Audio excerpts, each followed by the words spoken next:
about a young man whose life was lost here at Edgecombe last year based on that same brutality that we continue to see year after year, month after month, week after week, day after day. 35 years ago, I was sent into the prison industrial complex. 35 years ago, when I was an adolescent, the brutality that existed then, we have women and men and children. Let's not forget the juveniles that are in our system. That's right. Let's not forget our children. Let's not forget about the thousands of women who continue to be shoved into, warehoused into the system, especially during this time of COVID. That's right. There is no worse, egregious, cruel, inhumane treatment during a time of a pandemic where we see our governor opening up another facility to house our elders. House our elders. And after what we saw happen with our nursing homes, if you couldn't take care of our elders that were not in the prison system, how dare you think we're going to accept you opening up another prison to house elders during this time? That's right. That's right. Yeah. That's right. That's right. Absolute nerve. That's right. And you call yourself compassionate. You call yourself humane. You call yourself progressive. You call yourself a human being. What human being does that? What human being forces people to live, to be warehoused under conditions that continue to kill us, that continue to cause harm? That's right. That's right. That continue to kill our children? How dare you? We are not here just to show up and to call you out. We are here to shame you. We are disgracing you. How dare you? How dare you say that you are a person for all the people, that this system is rehabilitating or correcting anything? You need to correct yourself first. Yeah. Check yourself. There is no way that any of you within this system could say that you're leaders, that you are examples for our children. Come with me, baby girl. That's right. That's right. That our children can look to. That our children can say, we're comfortable and we know that we're going to be okay. They're not okay. None of us are okay. None of us are okay when you continue to have people under conditions like this. That's right. That's You right. just let the people of Edgecombe out right. last Monday. You just let them out after months of quarantine. There is no such thing as quarantine in prison. There's no such thing as quarantine in jail. We should have already had Rikers Island shut down. That's right. And the That's people right. put right. it back into their neighborhoods, their communities where they can get the help. You know damn well you are not testing the people. You know damn well that the rate of COVID within our systems is high. You know damn well that you do not care. But we're going to make you care. That's right. We're not going anywhere. That's right. We're not. That's right. That's We're going right. to stand up, we're going to speak out, and we're going to show up. That's right. And we're going to continue to do that. That's right. That's If you right. don't know what the light is, we're about to show you. That's right. Come on. That's right. End abuse and corrections. Yeah. End abuse and corrections. End abuse and corrections. Promote accountability. Promote accountability. Promote accountability. Promote accountability. Promote accountability. And now I'm going to bring on one of our leaders in this work, representing those who are among the Asian population in prison. Because we know that they too experience abuse and brutality, and they aren't getting the healing that they need, especially during this pandemic. I'll bring on our brother Hamza to talk about releasing Asian people in prison. Yes,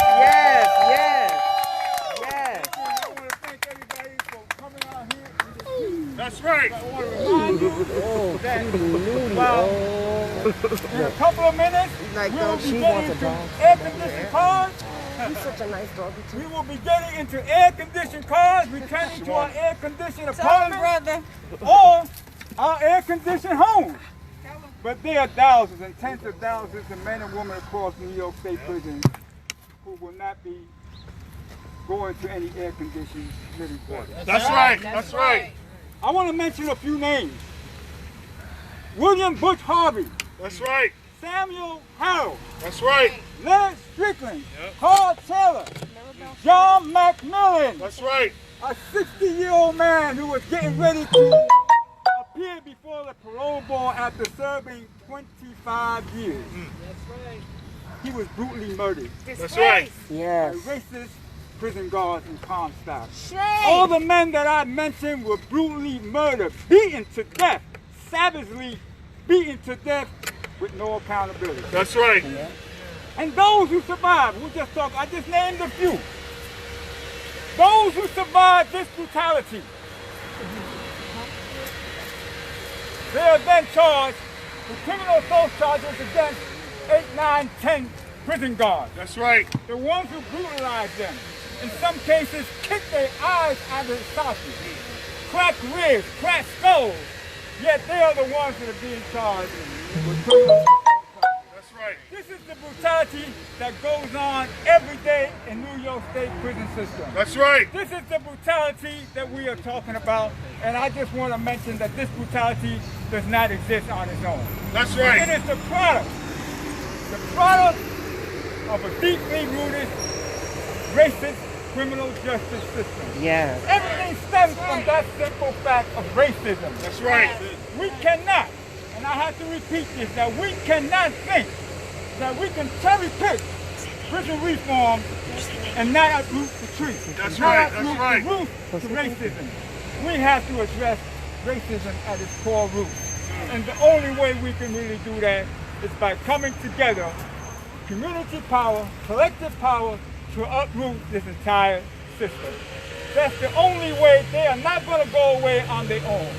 Unless we do that, men and women will continue to die brutally in New York State prison. Now, when COVID-19 hit, the elders, who I am overly concerned with, because I am an elder, and I was released from prison when I was 66 years old 2 years ago, after 38 years of incarceration. I left men behind me that should have been walking out with me. That's right. Instead, Yes. some of them That's have already right. passed Yes. away. Yes. And I cannot allow myself to go on and let others pass away without putting up a fight for them. That's right. Yes. That's right. Yes. That's right. Yes. We advocate for the elder parole bill. This parole bill will give everybody in New York State prison an opportunity to appear before the parole board for release consideration.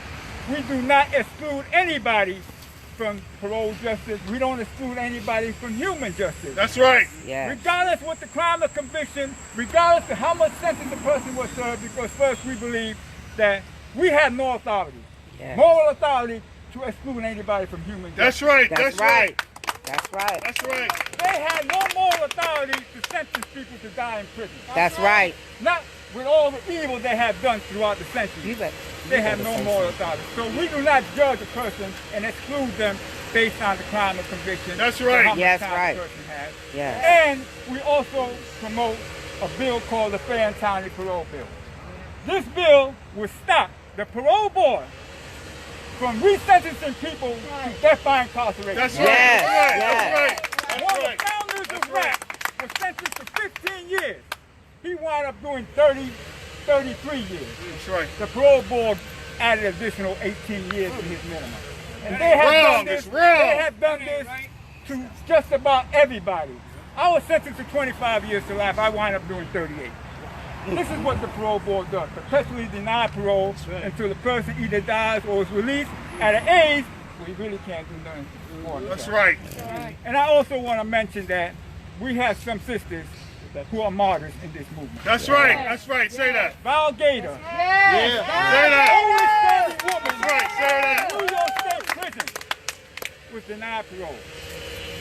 And she died because the New York State Department of Correctional was negligent violate her. That's right. They didn't medically treat her. They killed So her. they murdered her. This is the form of Exactly. brutality Murder. that That's they supposed to be. subjected to. Another sister that's a martyr in our movement, Darlene Lulu Benson. That's right. That's She right. was only given 7 years by a court.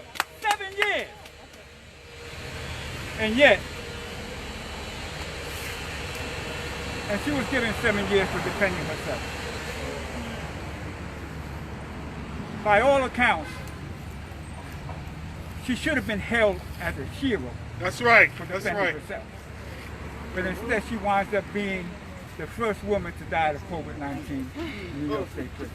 That's wrong. That's This wrong. is the system. This is the Absolutely system cruel. that we have to uproot. A system that allows women and men, elderly men, to just languish in prison until they die. And we are tasked with uprooting this system because they will not do it on their own. We have That's to right. do it. That's right. Thank you all. That's Yeah. right. That's right. We want to make sure we end abuse and brutality in corrections.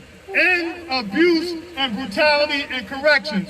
End abuse and brutality in corrections. End abuse and brutality in corrections. End Abuse and brutality in corrections.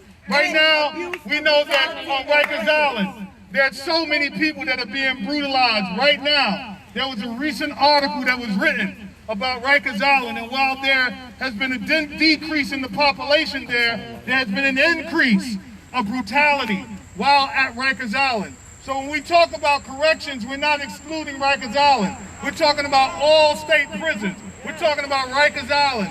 Anywhere that there's abuse and brutality and a denial to heal, we have to change that. The culture has to change. The culture has to change. The culture has to change. The culture has to change. And so the way to do that is by doing what we're doing now. Making sure that we're rallying. Making sure that we're engaging elected officials to change policies, to make sure that corrections is held accountable for their behavior.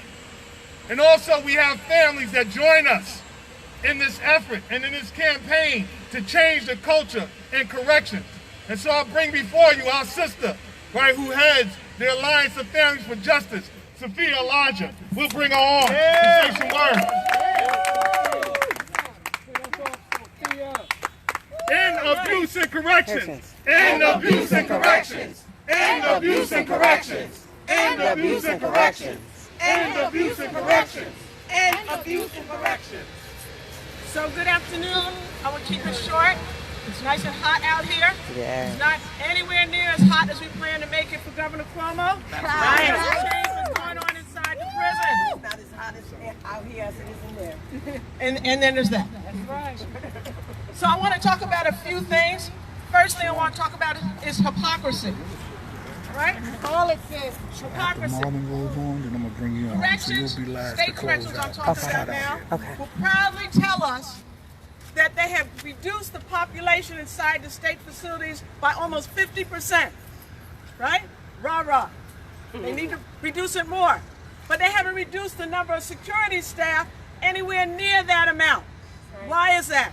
Because profits take precedent over people. That's right. Profits are taking precedent Over people. people. Absolutely. So they can keep all the security staff, but they can't find the money in the budget to make masks, cheap surgical masks for our loved ones inside during this pandemic. That's right. That's right. They'd rather let people die and feed and hire people in those local communities who are making their living off of the backs of our people.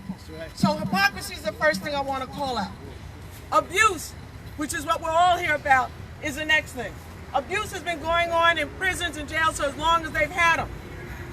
For as long as they've had them. I can assure you, during the 25 hot minutes that we've been standing out here, somebody, someplace, in some prison in this state has been beaten within an inch of their life. That's right. That's That's right. right. They survived it. That's right. That's if they survived it. Every day, all day, everywhere, that's the reality. So accountability is one thing. But what do we ultimately have to do? We have to shut it down. Yeah. Completely shut it down. Shut it down. You can't reform this prison system. system any more than you could reform slavery. That's right. You can't reform this prison system any more than you could reform slavery. So if you think you can reform it, you're confused. That's right. They make money beating the crap out of people who look like me and look like you. That's right. Yes. All right? They get a jolly off of it. You understand that? They get a jolly off of it. So we can't reform that. We can't reform it at all. Years ago, we got the Department of Justice involved in investigating what was happening in the prisons in New York State. What changed? We've changed governors. We've changed commissioners. But the same brutality still happens. That's right. People are dying every day. So hypocrisy and shut it down. Yes. Shut it down. Shut it Last down. but not least, the language that I know Governor Cuomo understands best, votes. Votes. We're not just out here rallying. We're not just talking to the press. We are registering people to vote. That's right. And they're making sure that they get to the polls and they're going to vote with their feelings and their reality, and they understand hypocrisy. Yes. So if Governor Cuomo doesn't fix it, we can fix it That's for right. him. Come on now. That's Yes. That's right. Yes. That's Yes. right. Yes. Change the culture in dust. Change the culture in dust.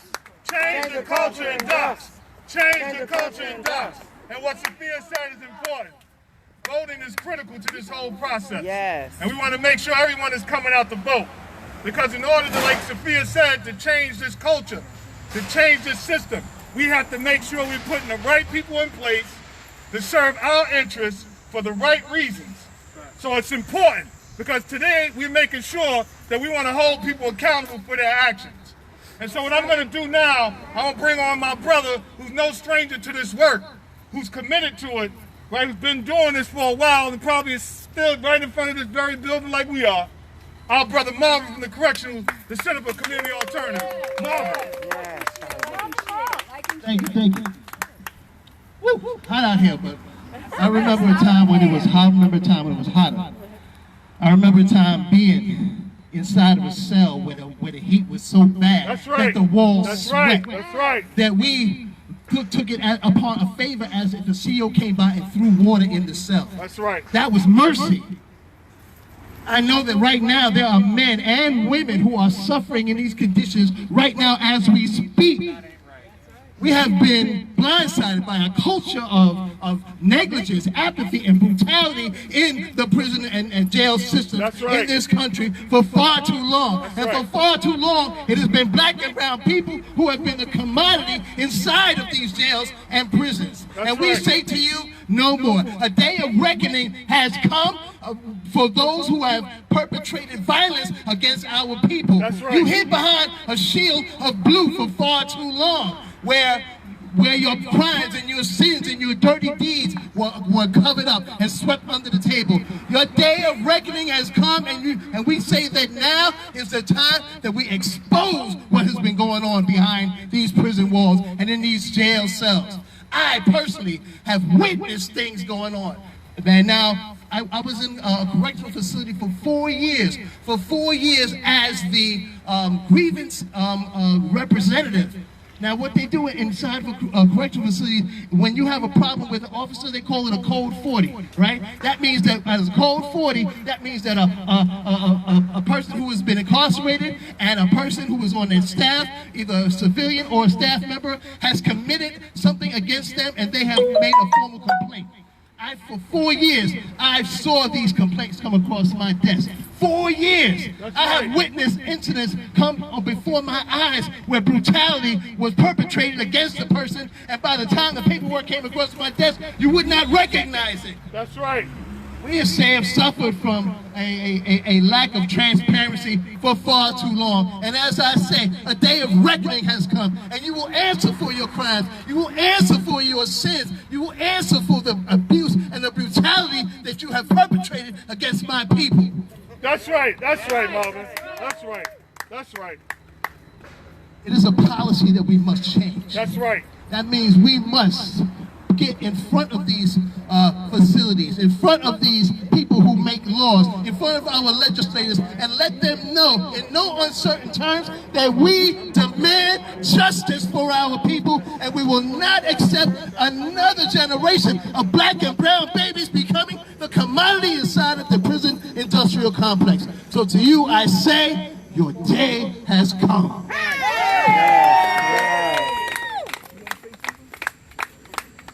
Again, end correctional officer abuse and brutality. End correctional officer abuse and brutality. End correctional officer abuse and brutality. And when I think about brutality, I think about not just men and women, but those from our LGBTQ community. Right? We want to talk about Layleen Polanco, who was neglected, as Marvin said, on Rikers Island and died. Right? And so many of our other people from our LGBTQ, our trans community, who are oftentimes abused and brutalized by virtue of their gender identity. We say into that. Yes. Into that. Into that. Into that. Yes. Yes. Trans lives matter. Trans lives matter. Black lives matter. Women's lives matter. Human beings of any color who are in these prisons, their lives matter too. Yes. We want to make sure that we continue to lift up the need to hold Department of Corrections accountable for all acts of abuse and brutality. That's right. And so we want to make sure that our community is also touched by this. Because in our communities, we know violence exists. And we know that oftentimes the very prisons that many of us come from really condition people, right, with a mentality of violence, right, because it doesn't work to really so-called rehabilitate them. So I want to bring our sister up, who is always in the forefront, talking about the need for our communities to be empowered, to end violence, to engage holding people accountable who perpetuate violence. Our sister Shawana from Silent Crowd. Let's bring her on. Sister Shawana. Yeah.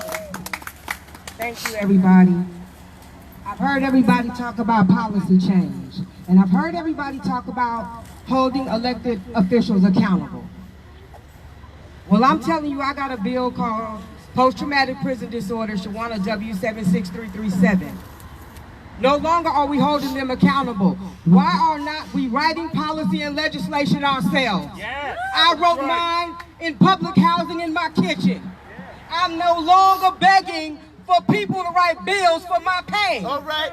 They did not go behind that wall. They don't know your pain. They don't know your agony. They don't know the hell that you went through. So how are you expecting somebody to write something for you? I challenge every organization to write policy and legislation for ourselves. For us, by us. Because nobody understands us and the residuals and remnants from mass incarceration on a plantation. Nobody can answer to that but us. So stop asking other people to come save us or come understand us. I don't want to create a seat at the table with them. I'm creating a seat of my own. We don't need a seat. We need accountability, and it starts with us taking the seats for accountability, taking them back. Because my black life don't matter to Governor Cuomo. My black life does not matter to de Blasio. My W76337 does not matter to this state. Nobody is going to pardon me from this state for my yesterday. My redemption is up to me. So I'm writing policy and legislation. Because it's 46% of women behind a wall that are being sexually abused, and nobody is talking about sexual abuse with correctional officers. Nobody is talking about the abuse that women are suffering at the hands of men, because I woke up every day being called a black cunt for 5 years and I didn't even know what it meant. Whoa! That's right. This is absolutely unacceptable. That's right. That's right. She said it right. We cannot change slavery and we can't change mass incarceration. Throw this shit out with the baby in the bathwater. Because it don't work. Woo. That's right. Woo.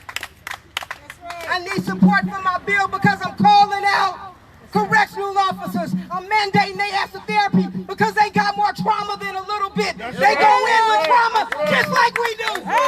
We didn't get to prison without trauma. We were traumatized 10 times before we got there. That's how we got there. Why do you think they applied for the job? PTSD. Talk leave home and kiss their wives and kids and check into work to abuse women. That's right. That's right. Because they think we 3/4 of a human and we don't matter. That's right. My life matters. My vagina matters. My mind matters. I matter. I matter. Every woman and every man behind them walls matters. That's right. That's right. I don't want policy change from elected officials because you sold me out anyway.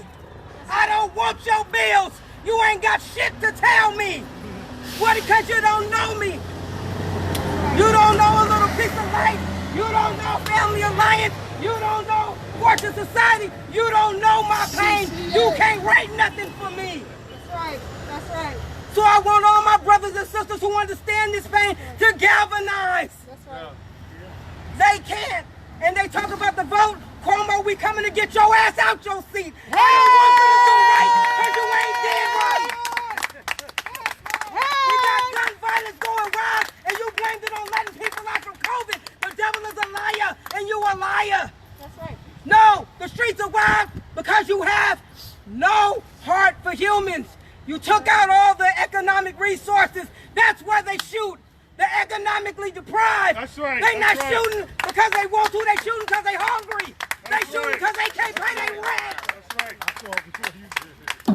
Stop acting like you don't know why these prisons exist. Because we need to fill out the census. You've taken every dollar out of the black community. And as we fill out our census, I'm asking that we go to the bat for federal legislation because you took 500,000, 3.6 million black and brown bodies out of the community where the census needs to be filled out. I want them bodies counted from where you took them.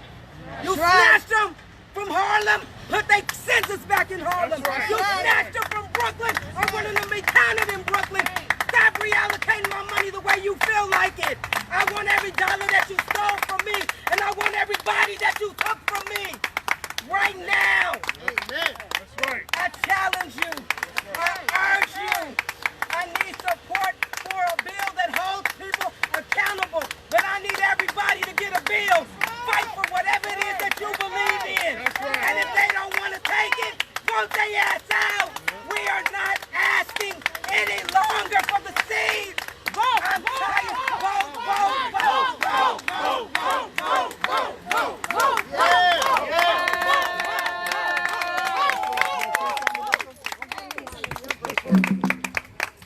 It's hot out here. And our legislator need to do now. So the first thing, there is a bill that was passed by the legislator that's going to let the Correctional Association into facilities like this That's one right. and Yep. actually go in without having to make an appointment and go in and actually talk to a prisoner without actually having to have a guard come along and listen to the conversation. That bill was passed. Yes. Guess who hasn't signed it yet? It has been sitting on his desk for 3 weeks now. How much longer are we going to wait? That's right. No more. No Sign more. that bill. Sign that bill. Sign that bill. Sign that bill. Sign that bill. Second, Sign that bill. there was a law called 50A. You guys probably all know about that. Terrible law that kept secret all the correctional officers' disciplinary records, anything that maybe told the truth about what they were doing inside jails and prisons. I want people to know it didn't just apply to police officers.